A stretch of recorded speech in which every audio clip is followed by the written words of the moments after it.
প্রাপ্তি দ্বিতীয় অধ্যায় পর্ব 09। মাহিবার আর কোনো সারা শব্দ পাওয়া যাচ্ছে না, তবে আহমদ নিশ্চিত একটু গেমিটা কাঁদছিল। ঘুমের ভেতরেই নাকি? আহমদ শঙ্কিত হলো, মাহিবার কি বেশি খারাপ লাগছে? হাতে ধাক্কা দিয়ে হালকা আওয়াজে ডাকলো আহমদ, মাহি।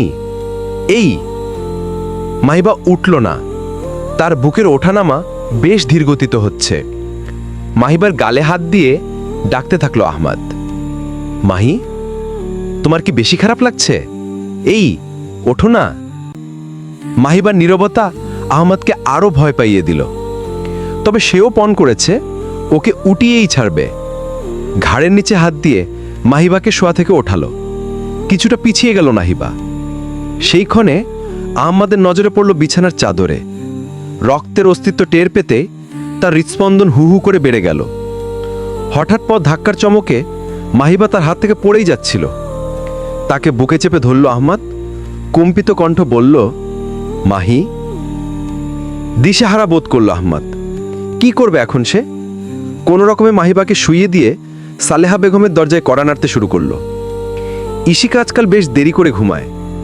সালেহা বেগমের ঘুমটা তখনও কাঁচা। প্রথম ধাক্কাতে ঠিক পেলেন তিনি, কিন্তু বিরতিহীন ধাক্কা শব্দ তাকে শঙ্কিত করে তুলল। ইশিকাকে একবার দেখে দ্রুত দরজা খুললেন তিনি। আহমদ চোখ মুখে ভয় নিয়ে দাঁড়িয়ে আছে। ভয়টা সালেহা বেগমের কাছে চেনা লাগলো। আরও একদিন সেই বৃষ্টির দিনে আহমদ ভয় পেয়েছিল। এভাবেই কি হয়েছে? আসো। ঘটে যাওয়া ঘটনা বর্ণনা করার মতো প্রয়োজনীয় শব্দ আহমদের ভাণ্ডারে নেই। মাকে একরকম টেনে নিয়ে গেল সে। বিছানার দিকে চোখ যেতে সালেহা বেগম ভয় পেলেন। মেয়েটার মাত্র 3 মাস পার হলো। ছুটে যেয়ে মাহিবার গালে মুখে হাত রাখলেন তিনি। মাহি, মাহি, এ তো অজ্ঞান হয়ে গেছে। শেষটুকু ছেলের দিকে তাকিয়ে বললেন সালেহা বেগম, আহমদ, বলো এখন কি করব? এখন কি কোনো ডাক্তার পাওয়া যাবে? শিহাবের কাছে ফোন দিয়ে শুনি। শিহাব আজকাল প্র্যাকটিস শুরু করেছে। আহমদ সময়গণকে মাথায় নিল না। তার মাথায় এখন শুধু বিছানায় পড়ে থাকা এক পাংশু মুখের নারীর চিন্তা ঘুরছে। হ্যালো শিহাব। বলো আহমদ, এত রাতে কোনো সমস্যা? শিহাব, এখন কি কোনো গাইনি পাওয়া যাবে? মাহির হঠাৎ ব্লিডিং শুরু হয়েছে। গাইনি আছে, তুই এখনই ভাবিকে নিয়ে আয়। আহমদ আল্লাহর কাছে শুকরিয়া আদায় করে। ভাগ্যিস শিহাবের ডিউটি আজ রাতে ছিল। সালেহা বেগম আফিয়াকে ডেকে বলে যান। আহমদ আগে আগে হাঁটছে।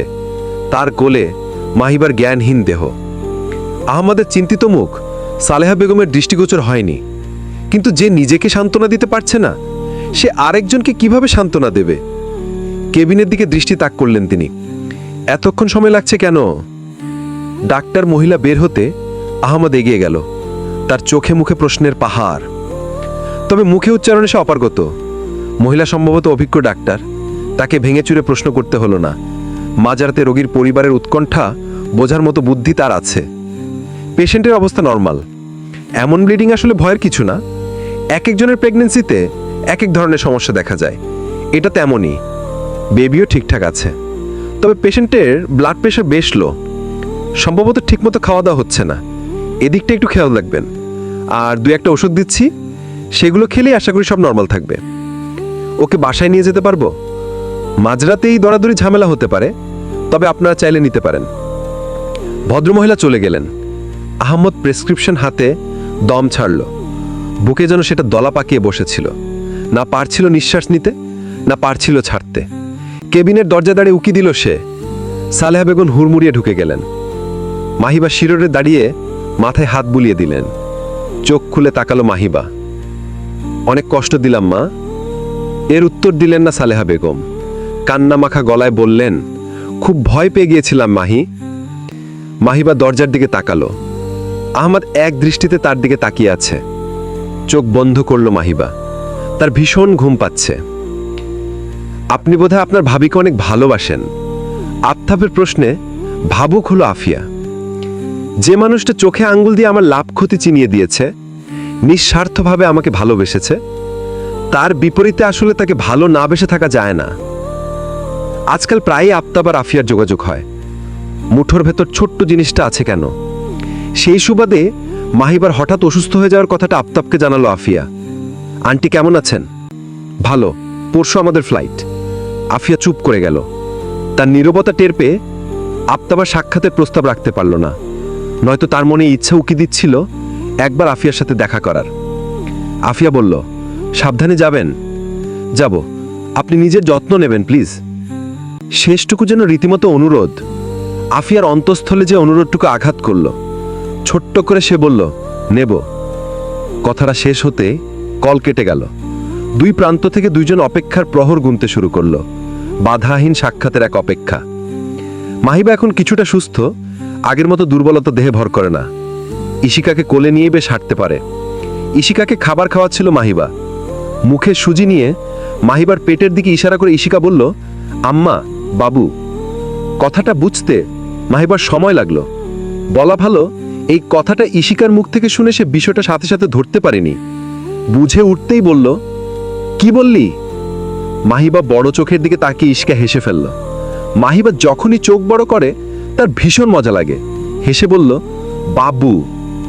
নিচের দুইটো দাঁত উঠেছে, উপরে দুইটো। খালি মুখে এই চারটা দাঁত যেন রাজত্ব করছে। ফোকলা দাঁতের হাসিটা কি সুন্দর লাগে মাহিবার কাছে। কিন্তু ইশিকার খোঁচাইকে মুগ্ধ পা ভাঙতে বাধ্য হয়। মেয়েটা পেটে খোঁচাচ্ছে। কে বলেছে এখানে বাবু? আব্বা। আবার হাসি। এতক্ষণে মাহিবা রহস্য ভেদ করল। সে ঘুমালে প্রায় সময় আহমদ ইশিকার সাথে গল্প করে। তাদের গল্প দেখলে মনে হবে তারা পুতিন অথবা বাইডেনের সহকারী। বিশ্ব শান্তি প্রতিষ্ঠা ইশিকার ফোকলা দাঁতের অবদান কি গুরুতর এটা সবাই বুঝবে। এসব শিখছ তুমি, তাই না? বিশাল এক ওস্তাদ পেয়েছে। আব্বা। মুখ ভেঙচি দিল মাহিবা। আব্বাকে নিয়ে এমন টিটকারি ইশিকার পছন্দ হলো না। ঠোঁট ফুলিয়ে ভুরু কুচকে সে বলল, আম্মা, আব্বা ভালো। ভালো তো হবেই, হবে না? মেয়ে মানুষ তার ফোন ধরে। এখন তিনি বাড়িতে খাওয়ার কেন একটা ফোন দেওয়ারই সময় পান না। কি বিশাল ব্যবসায়ী হয়েছেন আপনার আব্বা। তিনি ভালো না হবে তো কে হবে? কিছুটা উচ্চ স্বরে বলল মাহিবা। ইশিকা এবার কেঁদে ফেলল। সে কান্না শুনে সালেহা বেগম ছুটে এলেন। মাহিবাকে রাগে ফোঁস করতে দেখে ভাবলেন ইশিকা হয়তো তাকে বিরক্ত করে রেগিয়ে দিয়েছে। কোনো কথা না বলে বাচ্চাটাকে নিয়ে চলে গেলেন। হাতের বাটি শব্দ করে রাখল মাহিবা। বাচ্চাদের মতো কণ্ঠ করে মুখ ভেঙচি দিয়ে বলল, আব্বা ভালো। ঘরের বাইরেই পুতুল নিয়ে খেলা করছিল আয়েশা। সবই শুনেছে সে। গম্ভীর কণ্ঠে মেয়েটা বলল, শান্তি, শান্তি। আহমদ ল্যাপটপ নিয়ে বসেছে। একটু পরপর কফিতে চুমুক দিচ্ছে। আরেকবার চুমুক দিতেই চোখ ঘুরিয়ে ল্যাপটপের স্ক্রিন থেকে কফির কাপে আনতে হলো। কফি শেষ। এই নিয়ে 3 কাপ হলো। আর চাওয়া যাবে না, নয়তো মাহিবাই আবার তাকেই কফি মেকারে গুলে দেবে। স্ক্রিনে আবার মন দিতে আয়েশা ঘরে এলো। তার কোলে ইশিকা। গম্ভীর কণ্ঠে সে বলল, দাদা ভাই, ইশিকার নাক দিয়ে মেয়োনিজ পড়ছে। কি? ইশিকার নাক দিয়ে মেয়োনিজ পড়ছে? এগুলো কোন ধরনের কথাবার্তা? সত্য সবসময় তিতা হয় না, মিষ্টিও হতে পারে।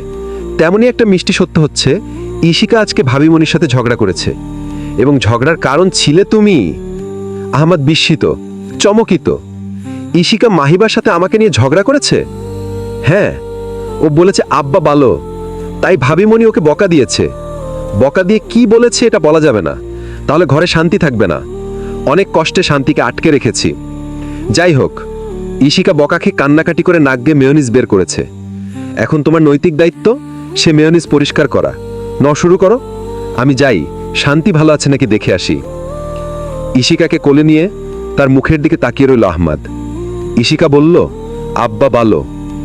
আহমদ বুঝল না প্রশংসা বাক্য শুনে তার হাসা উচিত না মেয়োনিজ পরিষ্কার করার দুঃখে কান্নাকাটি করা উচিত। প্রিয় ভাই ও বোনেরা, গল্পটি কেমন লেগেছে? যদি ভালো লেগে থাকে একটি লাইক দিন এবং পাশাপাশি চ্যানেলটি সাবস্ক্রাইব করে আমাদের পাশে থাকুন। চোখ রাখুন নূরের আয়না চ্যানেলে। পরবর্তী পর্ব খুব শীঘ্রই আসছে। ও হ্যাঁ, কে কোন জেলা থেকে গল্পটি উপভোগ করছেন অবশ্যই আপনার জেলার নামটি কমেন্টে লিখে যাবেন। আল্লাহ হাফেজ।